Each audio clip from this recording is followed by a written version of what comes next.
दिलीप कुमार एक बहुत ऊंचे खत के एक्टर रहे हैं और एक्टिंग में उनका ये खत हमेशा रहेगा। उनकी इमेज बहुत बड़ी है, आज भी कोई हीरो उनके आसपास नहीं दिखता।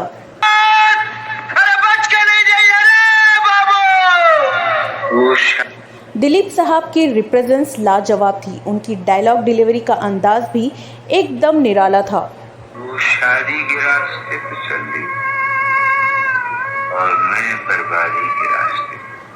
बहुत ही धीमे डायलॉग बोलते हुए भी काफी असर डाला करते थे। अकेला पड़ गया था ना, दिल बैठ गया था एकदम। अब तुम आयु तो न जाने कहां से ताकत आ गई है।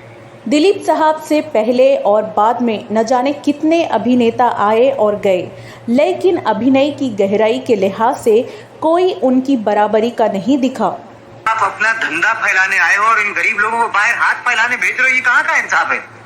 दिलीप कुमार साहब एक जबरदस्त एक्टर थे। वो पर्दे पर अपनी एक झलक से दर्शकों को रुलाते भी थे और हंसाते भी। बॉलीवुड ने उन्हें भले ही ट्रेजेडी किंग का नाम दिया, लेकिन उनकी कॉमिक टाइमिंग भी बहुत अच्छी थी। सुनो यहाँ पे आदम का तो ये कैसा मजा आ रहा है। दिलीप कुमार साहब के बारे में कई ऐसी बातें हैं जिनसे हम में से बहुत से लोग अभी तक अनजान हैं। एक ऐसी जानकारी ये है कि दिलीप कुमार साहब एक बेहतरीन सिंगर थे।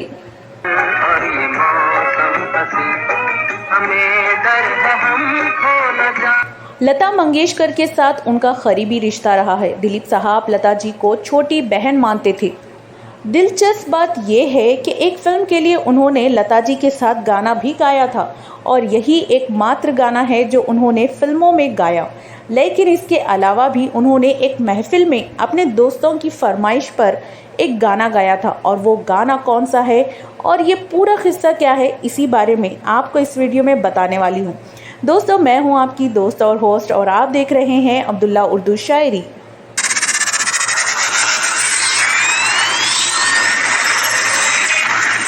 दोस्तों, वीडियो को अभी से लाइक कर दीजिए और अगर आप मेरे चैनल पर नए हैं तो प्लीज़ सब्सक्राइब करना ना भूलें। आइए दोस्तों, वीडियो को आगे बढ़ाते हैं। दिलीप साहब करीब 58 साल तक फिल्मी दुनिया में एक्टिव रहे। 50s, 60s और 70s के दशक में उनकी तूती बोलती थी। वो गाने के बड़े शौकीन थे। खुद लता मंगेशकर ने इस बात का जिक्र अपने इंटरव्यू में किया था। वो कहती थी, यूसुफ साहब को गाना गाना बहुत पसंद था। हमने एक फिल्म में साथ गाना गाया था। हालांकि ये दुर्भाग्य रहा कि पर्दे पर दिलीप कुमार का ये पहला और आखिरी गाना था। दिलीप कुमार ने लता मंगेशकर के साथ ऋषिकेश मुखर्जी की फिल्म मुसाफिर के लिए लागी नहीं छूटे सॉन्ग गाया था। ये फिल्म ऋषिकेश मुखर्जी की डेब्यू थी और इसी फिल्म से केशव मुखर्जी ने भी डेब्यू किया था। ये फिल्म 1957 में रिलीज़ हुई थी। ये एक सेमी क्लासिक सॉन्ग था। इस गाने को उस समय काफ़ी अच्छा रिस्पॉन्स मिला था।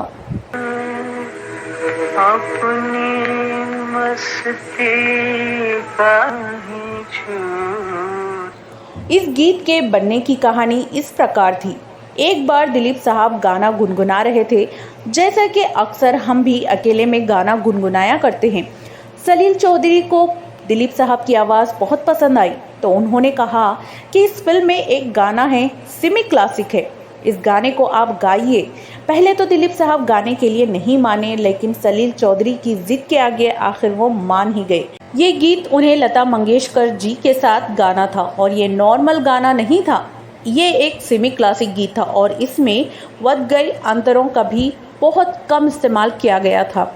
इसलिए इस गाने को बहुत अच्छे तरीके से गाना ज़रूरी था। दिलीप साहब लता जी के साथ इस गाने की रिकॉर्डिंग करने पहुंचे। सलील चौधरी जी, जो उस फिल्म के म्यूज़िक डायरेक्टर थे, उन्होंने जब देखा कि दिलीप साहब गाते हुए नर्वस हो रहे हैं, तो उन्होंने दिलीप साहब को एक ब्रांडी का पेग लगवाया। इसके बाद दिलीप साहब ने गाना तो बेफिक्री से गाया, पर गाना इतना जानदार नहीं बना।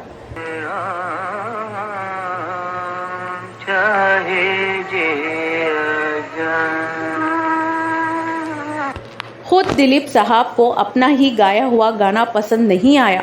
दिलीप साहब ने लगभग 1 महीने क्लासिक गाने की ट्रेनिंग ली और इसके बाद इस गाने की रिकॉर्डिंग की। तब जाकर ये क्लासिक गीत तैयार हुआ और उस समय ये गाना काफ़ी फेमस भी हुआ। ऐसा डेडिकेशन था दिलीप साहब का।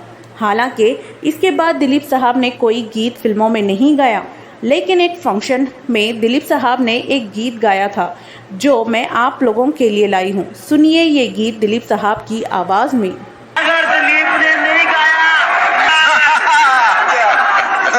अच्छा कोशिश करूंगा, ठीक नहीं हो तो माफ कर दीजिएगा।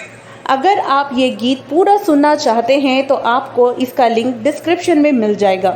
काश दिलीप साहब अपने सिंगिंग करियर को भी आगे बढ़ाते या 2-4 ऐसे और गीत गा देते तो दिलीप साहब के चाहने वालों के लिए एक तोहफा सरीख हो जाता। सुकून दिल के लिए कुछ तो एहतमाम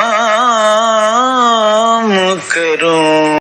तो दोस्तों, ये किस्सा था दिलीप साहब के उस फिल्म की, उस गीत का जो उन्होंने पहली और आखिरी बार गाया, और एक इस गीत का भी जो उन्होंने फंक्शन में दोस्तों की गुजारिश पे गाया। ऐसे ही अनसुने किस्सों को जानने के लिए आप मेरे चैनल को सब्सक्राइब कर सकते हैं। और अगर आप लोगों को मेरा ये वीडियो पसंद आया है तो इसको शेयर और सब्सक्राइब ज़रूर करें। दीजिए अब्दुल्ला उर्दू शायरी को इजाज़त। नमस्कार, आदाब, शब बख़ैर।